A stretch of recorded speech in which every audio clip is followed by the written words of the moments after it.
10 minutes. That's all Jerome Powell had left before walking into the most consequential Federal Reserve meeting of his career. 10 minutes to decide whether he would be remembered as the Fed chairman who preserved American monetary independence, or the one who surrendered it to political pressure that had been building for months.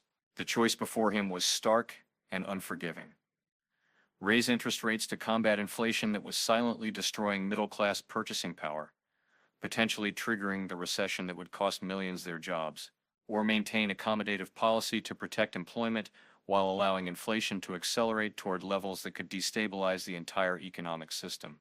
The handwritten note on his desk bore no signature, no letterhead, just 4 words in block letters: "It's too late, Jerome." Someone had slipped it under his office door sometime after midnight.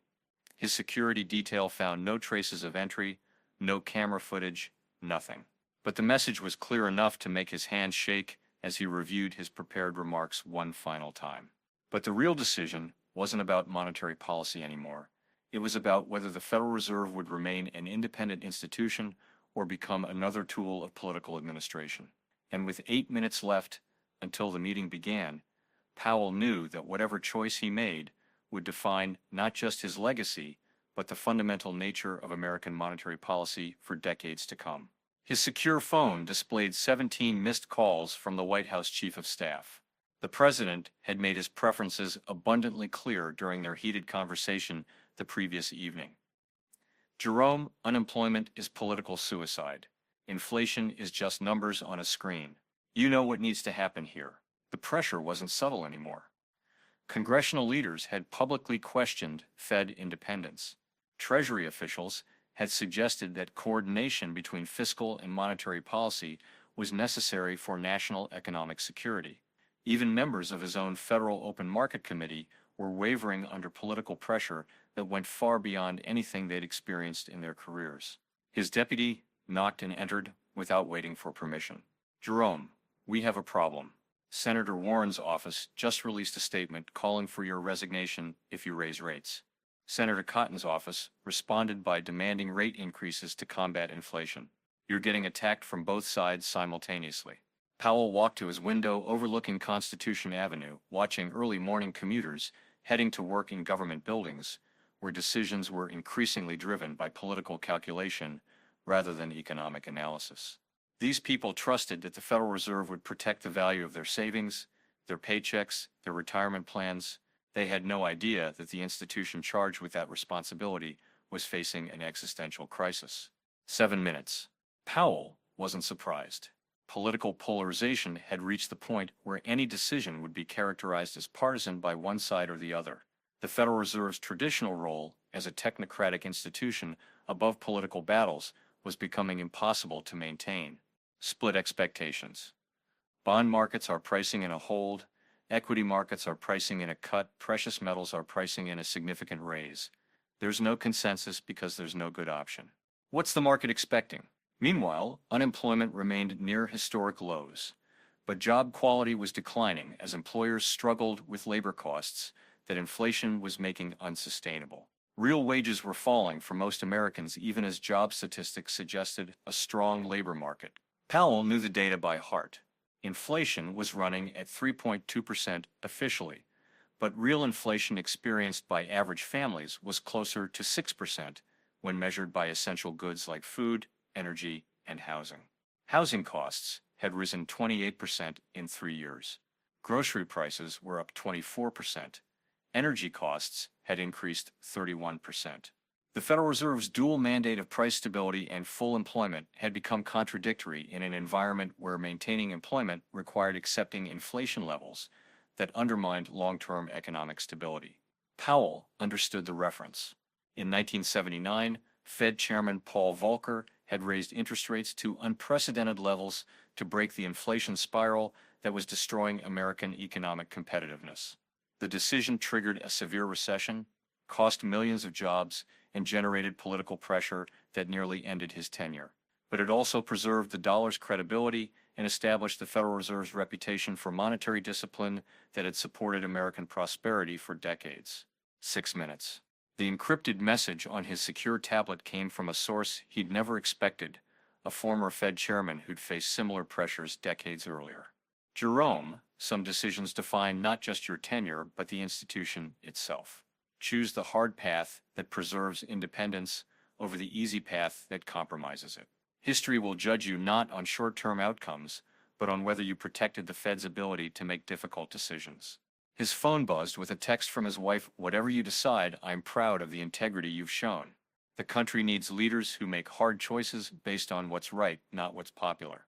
5 minutes.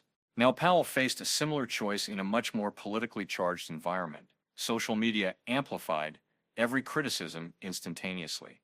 Congressional hearings were televised theater. Presidential tweets could move markets before Fed officials could respond with careful analysis.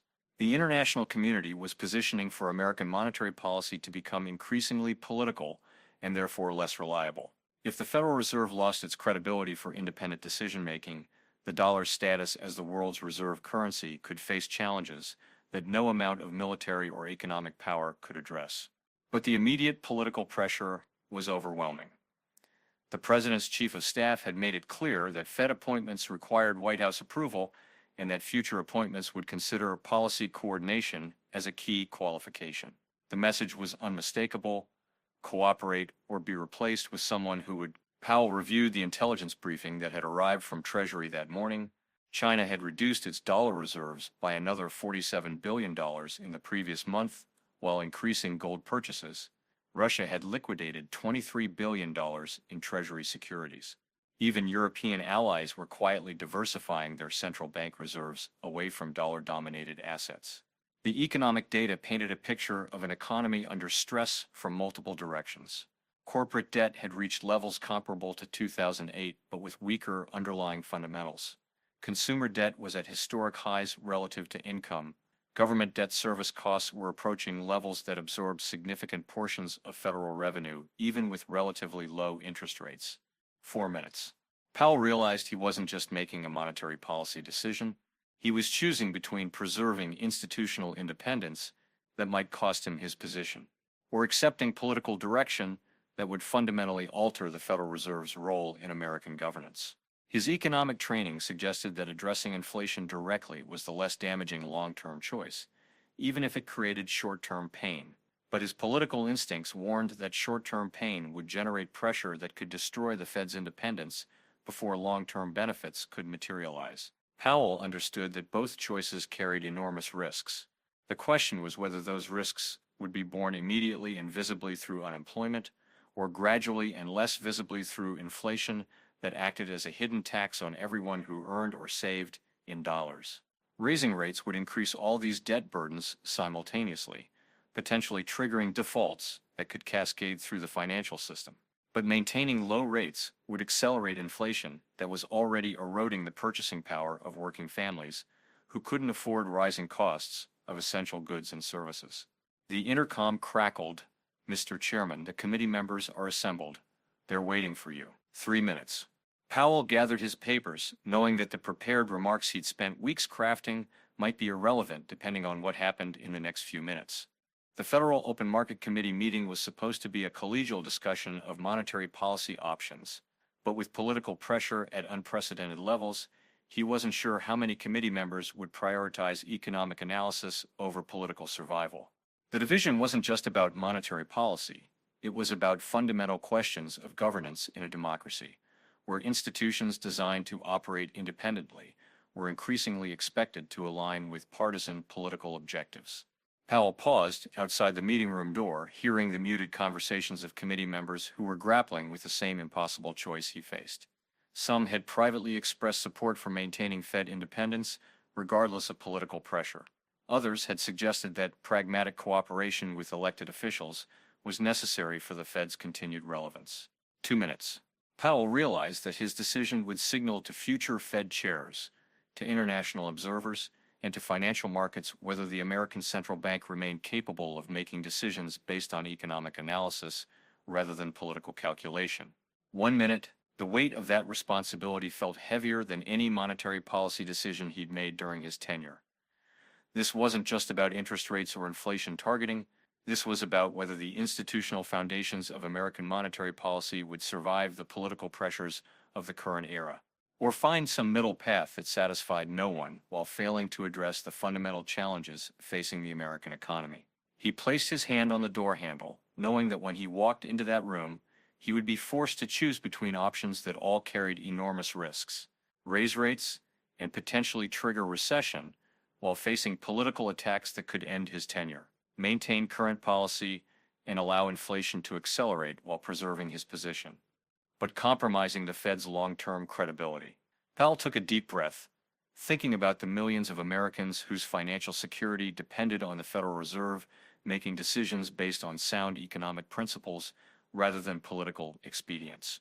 Retirees on fixed incomes being destroyed by inflation, working families struggling with rising costs, young people trying to build wealth in an environment where traditional savings were being eroded by monetary policies designed to support asset prices. The note on his desk had warned that it was too late. But Powell understood that it was only too late if he abandoned the principles that had guided Federal Reserve policy for decades. There was still time to make the right choice, even if it was the politically difficult one. As he opened the door to face the committee members who would help to determine the future of American monetary policy, Powell made his decision. He would recommend the course of action that preserved Fed independence and addressed inflation directly, regardless of the political consequences. 30 seconds.